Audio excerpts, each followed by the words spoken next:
Team India star batter Virat Kohli Sanju Samson కు special wishes తెలిపాడు. New Zealand పై అహ్మదాబాద్లోని నరేంద్ర మోదీ స్టేడియంలో జరిగిన ఫైనల్లో భారత్ 96 పరుగుల తేడాతో ఘన విజయం సాధించిన తర్వాత Samson player of the tournament గా ఎంపికయ్యాడు. ఈ అవార్డు అందుకున్న మూడో భారత ఆటగాడిగా శాంసన్ నిలిచాడు. గతంలో విరాట్ కోహ్లీ 2014, 2016 సంవత్సరాలలో ఈ అవార్డును గెలుచుకోగా బూమ్రా 2024లో ఈ ఘనత సాధించాడు.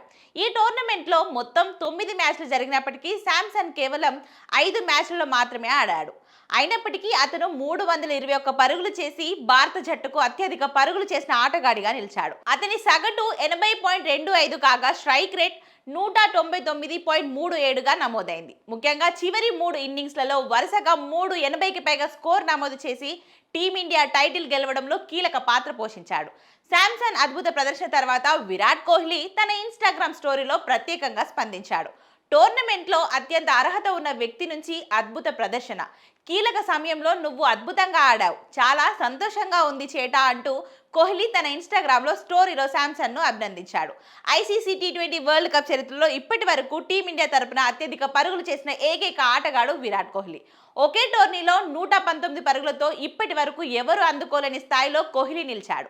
ఈ టోర్నీలో సంజు శాంసన్ కేవలం 5 ఇన్నింగ్స్లలో 321 పరుగులు చేసి ఆ రికార్డును బద్దలు కొట్టాడు. ముఖ్యంగా నాకౌట్ మ్యాచ్లలో వెస్టిండీస్ పై 97 పరుగులతో నాట్అవుట్ గా నిలిచి టీమిండియా టీ20 వరల్డ్ కప్ అందుకోవడంలో కీలక పాత్ర పోషించాడు. అదేవిధంగా సెమీఫైనల్స్ లో ఇంగ్లాండ్ పై 89 పరుగులు, ఫైనల్స్ లో న్యూజిలాండ్ పై 89 పరుగులు చేసి రికార్డు సృష్టించాడు. సంజు శాంసన్ అద్భుత ప్రదర్శనకు ICC player of the tournament award దక్కింది.